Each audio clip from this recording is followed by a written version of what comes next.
Terima kasih Bapak untuk pagi hari ini kami mengucap syukur Tuhan karena kebaikan Tuhan dalam hidup kami. Terima kasih Bapak untuk pujian dan penyembahan yang boleh disampaikan. Kiranya Tuhan diberkati, malaikat-malaikat Tuhan di sorga bersorak-sorai, dan Tuhan berkenan kepada anak-anak-Mu dan hamba-hamba-Mu di tempat ini. Terima kasih Bapa, terpujilah nama-Mu yang kudus dan hebat itu di dalam nama Yesus. Mari yang percaya sama-sama kita katakan amin. Shalom semuanya. Silakan duduk kembali. Hari ini kita akan belajar tentang bagaimana kita kalau ada orang yang mengutuki kita, menghina kita, atau menjelekkan, apa yang harus kita lakukan? Sikap seperti apa yang harus kita lakukan? Yuk kita buka dari Alkitab kita.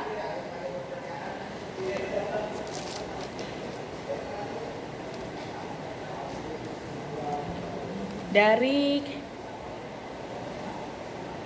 2 Samuel 16 ayat 5, kita baca ya sama-sama sampai ayat 14.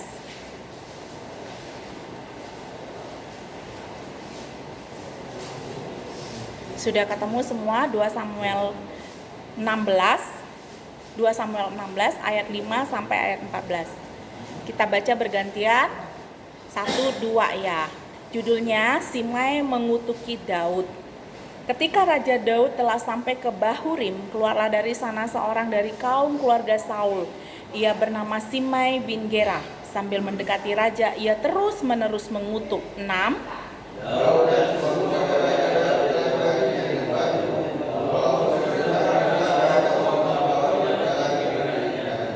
Beginilah perkataan Simei pada waktu ia mengutuk. Enyahlah, engkau penumpah darah orang dursila.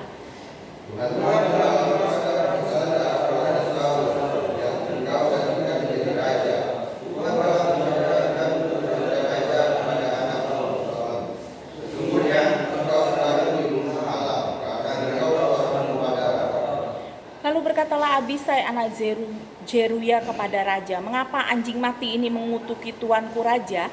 Izinkanlah aku menyeberang dan memenggal kepalanya. 10.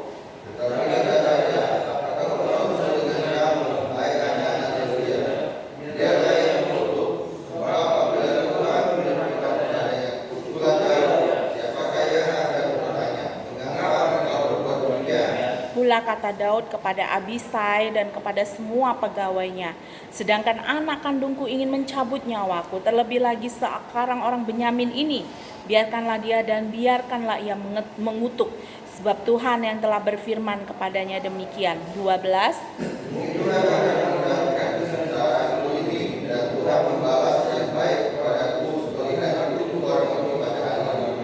Demikianlah Daud melanjutkan perjalanannya dengan orang-orangnya, sedang Simei berjalan terus di lereng gunung bertentangan dengan dia, dan sambil berjalan ia mengutuk, melemparinya dengan batu dan menimbulkan debu. Ayat 14.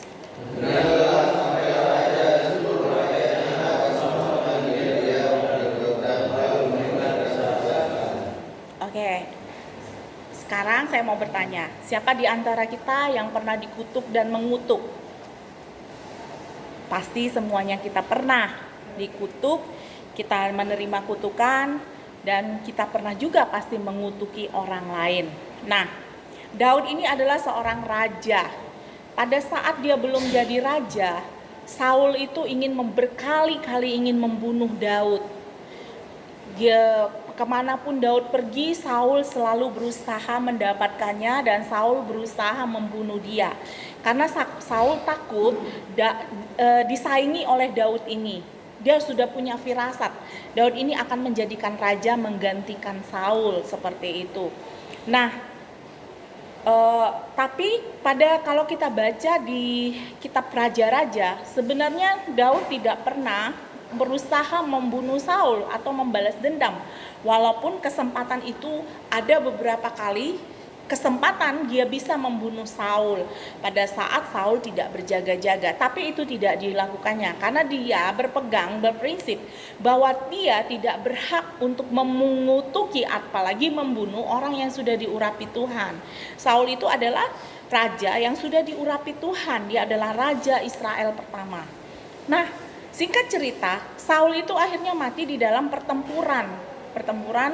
Dia mati bersama dengan anaknya, termasuk waktu itu Absalom, dan akhirnya kepala mereka dipenggal, mereka dipanggang di panas matahari, dan akhirnya bangsa Israel mengambil mayatnya lalu dikuburkan. Pada saat dia mati, Daud meraung, meratap karena raja yang diurapi oleh Tuhan akhirnya mati. Nah, singkat cerita lagi, Daud akhirnya menjadi raja, lantas dia menggantikan Saul menjadi raja Israel. Dan pada saat dia menjadi raja, anaknya Absalom pernah mengkhianati dia, menginginkan kedudukannya raja, menginginkan kedudukan tahta Daud. Nah, karena dihianati, akhirnya Daud bersama pengikut-pengikutnya melarikan diri dari kerajaan pada saat itu. Karena Absalom pada saat itu juga punya pengikut yang banyak. Ketika dia mau melarikan diri, dia ketemu sama Simei, dan akhirnya Simei mengutuki dia. Simei itu adalah kaum keluarganya Saul, dari keluarga Benyamin. Karena Saul itu adalah keturunan Benyamin. Mengutuki dia, mengata-ngatai dia, melempari dia, bahkan menaburkan abu debu, melempari dengan batu kepada seorang raja sambil mengutuki. Kalau seorang raja dibuat seperti itu, pasti anak buahnya atau pengawalnya pasti panas hati. Kenapa dibiarkan hidup si anjing mati itu? Begitu salah satu pengawalnya mengatakan seperti itu.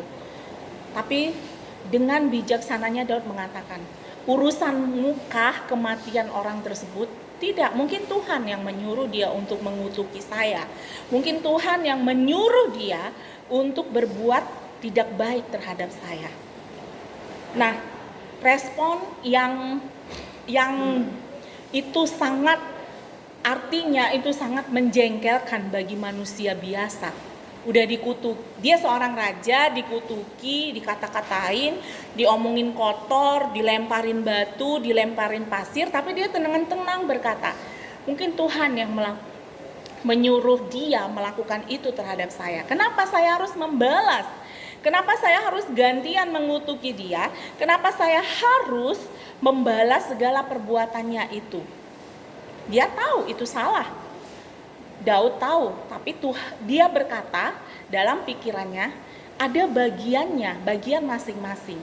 Pada saat dia mengatakan di dalam pikirannya dengan imannya, dengan hikmatnya, bahwa bagian seorang raja Daud adalah menerima kutukan. Tapi bagian Tuhan adalah memberi balasan kepada yang memberi kutukan. Nah, jadi seringkali manusia termasuk kita, saya dan saudara semua, ketika kita mengalami kutukan, ketika kita mengalami masalah, ketika ada orang berbuat jahat sama kita seringkali berespon negatif terhadap dia. Orang yang berbuat jahat, berbuat salah, mengutuki tersebut. Jadi seringkali kita mempunyai respon yang salah ketika orang berbuat jahat, berbuat tidak senonoh, berbuat tidak baik terhadap kita. Seringkali kita mengatakan bahwa aku harus membalas perbuatan orang tersebut. Padahal Tuhan berkata, pembalasan bukanlah milikmu, tapi pembalasan adalah milikku. Urusan Tuhan. Balas membalas itu urusan Tuhan. Bukan urusan kita sebagai manusia. Tuhan menginginkan kita ini hanya menjalankan perintah Tuhan, menjalankan apa yang harus kita lakukan. Sama seperti Daud pada saat itu, dia disuruh menyingkir dari kerajaannya untuk menghindari Absalom. Itu yang dilakukannya. Tapi mau gak mau, dia harus melewati tanah kepunyaannya suku Benyamin pada saat itu, dan dia ketemu Simei. Dan dia harus menerima bulat-bulat apa yang dikatakan oleh Simei. Sakit banget pasti. Tapi dia melembutkan hatinya bahwa ini adalah bagianku. Aku harus menerima perbuatan kasar seperti ini. Tapi kalau kita lihat jauh-jauh dari sebelum dia ketemu Simei, dia sudah terbiasa dikutuk. Dia sudah terbiasa dilecehkan. Daud sudah terbiasa dikecilkan. Nah, waktu dia masih tinggal di rumah bapaknya juga, saudara-saudara kandungnya itu suka melecehkan dia. Kenapa? Karena Daud itu adalah anak dari hasil selingkuhan. Jadi papanya punya wanita lain di lain istrinya, dan lahirlah Daud. Akhirnya Daud itu sebagai yang paling bungsu, dia disuruh menggembalakan ternak-ternak. Abang-abangnya suka nyuruh-nyuruh dia, karena mereka tahu asal-usul Daud itu seperti apa.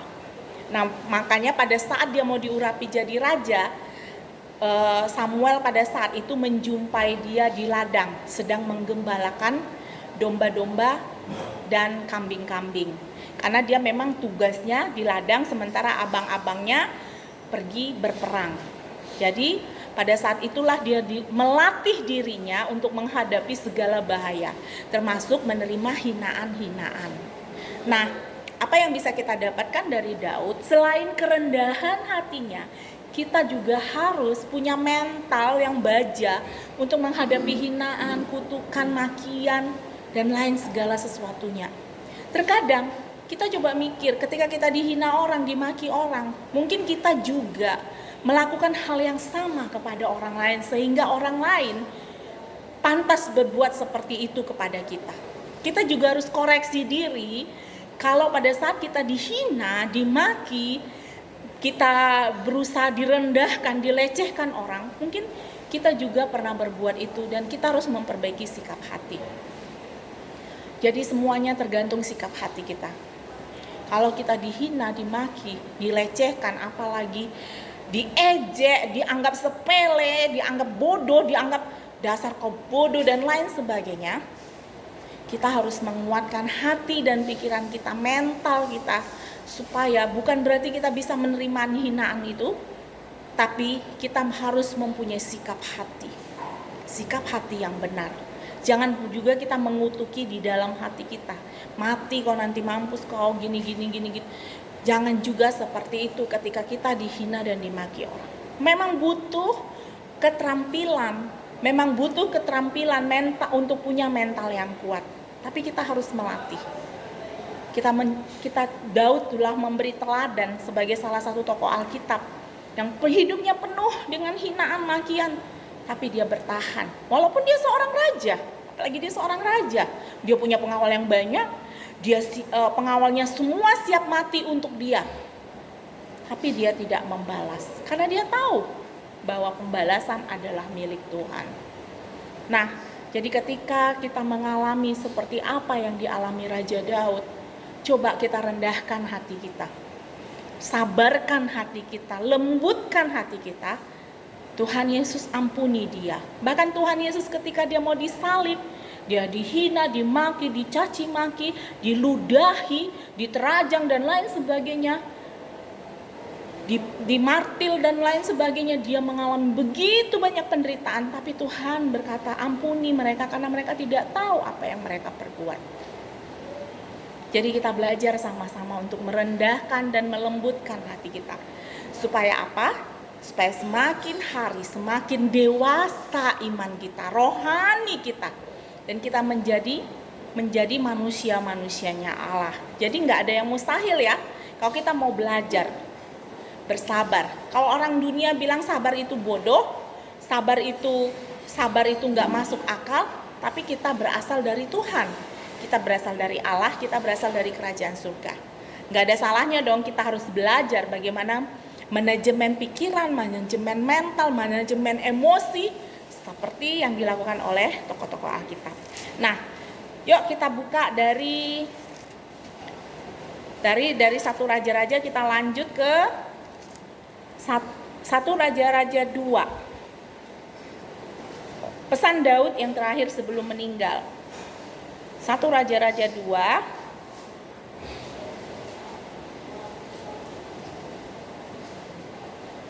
ayat 7. 1 Raja-Raja 2 ayat 7. Tetapi kepada anak-anak Barzilai orang Gilead itu haruslah kau tunjukkan kemurahan hati. Biarlah mereka termasuk golongan yang mendapat makanan dari mejamu. Karena seorang Barzilai menjaga Raja Daud pada saat dia dibuang. Sebab mereka pun menunjukkan kesetiaannya dengan menyembunyikan aku pada waktu aku melarikan diri dari depan kakakmu Absalom. Ini pesan Raja Daud ya kepada anaknya Salomo. Ayat 8, juga masih ada padamu Simei bin Gera orang Benyamin dari Bahurim. Dialah yang mengutuki aku dengan kutuk yang kejam pada waktu aku pergi ke Mahanaim. Tetapi kemudian ia datang menyongsong aku di sungai Jordan. Dan aku telah bersumpah kepadanya demi Tuhan, tak akan kubunuh engkau dengan pedang. Nah, Simei ini ternyata memperbaiki sikap hatinya. Sikap hatinya ketika Raja Daud telah kembali dari pembuangannya. Simei ini tiba-tiba menjadi penjilat. Ketika Raja Daud mau kembali ke istananya, Simei menyongsong raja di 2 Samuel 19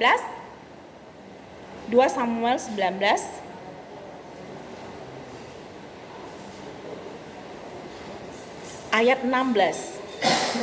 2 Samuel 19 ayat 16, juga Simei bin Gera orang Benyamin yang dari Bahurim itu cepat-cepat datang bersama-sama dengan orang-orang Yehuda untuk menyongsong Raja Daud. Nah, terus di ayat 18, lalu menyeberang dari tempat penyeberangan untuk menyeberangkan keluarga raja dan untuk melakukan apa yang dipandangnya baik. Maka Simei bin Gera sujud di depan raja ketika raja hendak menyeberangi sungai Jordan dan berkata kepada raja, janganlah kiranya tuanku tetap memandang aku bersalah, dan janganlah kiranya tuanku mengingat kesalahan yang dilakukan hambamu ini pada hari tuanku raja keluar dari Yerusalem. Janganlah kiranya raja memperhatikannya lagi, sebab hambamu ini tahu bahwa hamba telah berbuat dosa.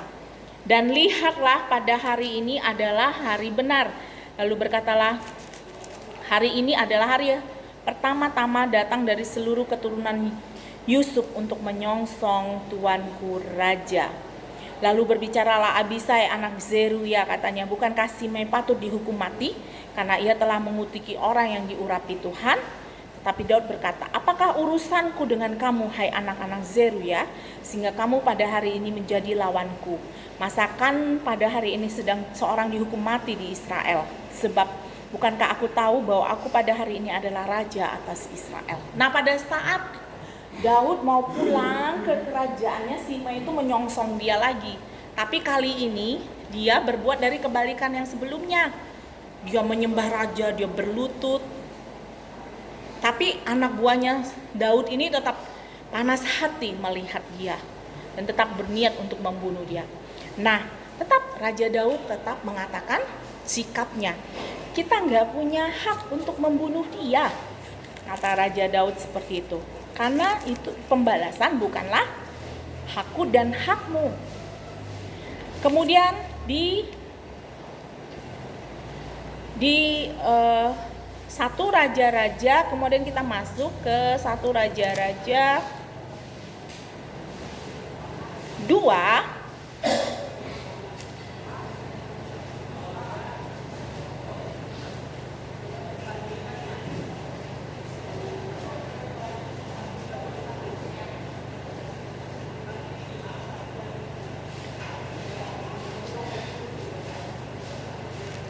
Kemudian 1 Raja-Raja 2 ayat 36. 1 Raja-Raja 2 ayat 36. Kemudian raja menyuruh memanggil Simei dan berkata kepadanya, dirikanlah bagimu sebuah rumah di Yerusalem, diamlah di sana dan janganlah keluar dari sana kemana-mana pun. Sebab ketahuilah sungguh-sungguh pada waktu engkau keluar dari dan menyeberangi sungai Kidron, pastilah engkau mati dibunuh dan darahmu akan ditanggungkan kepadamu sendiri. Lalu berkatalah Simei kepada raja, baiklah demikian, seperti yang tuanku raja katakan demikianlah akan dilakukan hambamu ini. Lalu Simei diam di Yerusalem beberapa waktu lamanya. 30.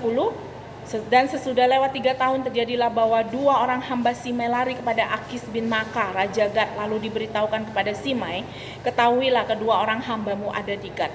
Maka berkemaslah Simei, dipelanainya keledainya, dan pergilah ia ke Gad kepada Akis untuk mencari hambanya itu. Lalu Simei pulang dan membawa mereka dari Gad. 41. Ketika diberitahukan kepada Salomo bahwa tadinya Simei pergi dari Yerusalem ke Gad dan sekarang sudah pulang, maka raja menyuruh memanggil Simei dan berkata kepadanya, bukankah aku telah menyuruh engkau bersumpah demi Tuhan dan telah memperingatkan engkau begini? Ketahuilah sungguh-sungguh bahwa pada waktu engkau keluar dan pergi kemana-mana dan mana-mana pun pastilah engkau mati dibunuh, dan engkau telah menjawab, baiklah demikian, aku akan mentaatinya. Mengapa engkau tidak menepati sumpah demi Tuhan itu dan juga perintah yang kuperintahkan kepadamu?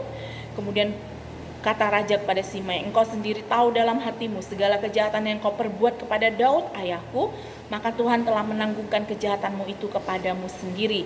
Tetapi diberkatilah kiranya Raja Salomo dan kokohlah tahta Daud di hadapan Tuhan sampai selama-lamanya. Raja memberi perintah kepada Benaya bin Yoyada, lalu keluarlah Benaya, dipancunglah Simei sehingga mati. Demikianlah kerajaan itu kokoh di tangan Salomo. Nah, akhir dari cerita ini ternyata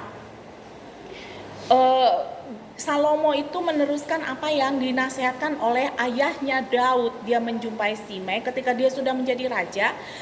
Dia bikin perjanjian dengan Simei. Nah, perjanjian dengan Simei ada satu syarat yang harus kau penuhi. Kau tidak boleh keluar dari rumahmu sampai selama-lamanya. Kau tidak boleh keluar dari pintu rumahmu sampai selama-lamanya. Nah, akhirnya, tapi karena ada satu kejadian, Simei keluar dari rumahnya, dia pergi ke jalan dan dia melanggar sumpahnya kepada raja, dan dia dipenggal pada saat itu. Nah, kalau kita baca dari cerita yang terakhir ini adalah sumpah yang telah dibuat oleh Simei sendiri, bahwa dia berkata bahwa kalau aku bersumpah kalau aku keluar dari rumah, berarti aku harus siap untuk dibunuh. Itulah sumpahnya. Teman-teman, sikap hati Simei yang orang yang suka berpura-pura. Sebentar tadinya dia mengutuki raja, kemudian dia sembah sujud raja. Kemudian dia tidak konsisten dengan perkataannya.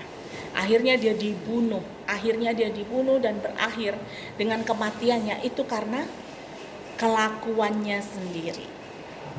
Nah, teman-teman, ketika kita sudah berbuat baik, ketika kita sudah berada di jalurnya Tuhan, melakukan segala sesuatu yang diperintahkan Tuhan, kita masih tetap dianiaya, kita masih tetap dihina, kita masih tetap dimaki. Biarkan Tuhan yang berperkara, biarkan Tuhan yang melakukan bagiannya. Kenapa harus kita yang harus merasakan panas hati terus-terus, marah terus-terus, dendam terus-terus? Gak ada habis-habisnya. Biarkan Tuhan melakukan perkaranya. Dan yakinlah, orang yang telah melukai hati kita, orang yang telah mencemari dirinya dengan hal-hal yang jahat, yang buruk, dia akan menerima balasannya sendiri. Itu Alkitab yang mengatakannya, firman Tuhan yang mengatakannya. Jadi kesimpulannya, jangan suka membalas dendam, sakit hati, emosi tidak beraturan, memaki, menghina. Karena kita tahu kita harus belajar merendahkan hati, belajar bersabar, belajar mengatakan, Tuhan, ampuni aku dengan segala kesalahan dan perbuatanku. Supaya apa? Supaya Tuhan melakukan bagiannya untuk kita. Kedewasaan rohani, kedewasaan iman ada pada diri kita masing-masing. Tuhan Yesus memberkati.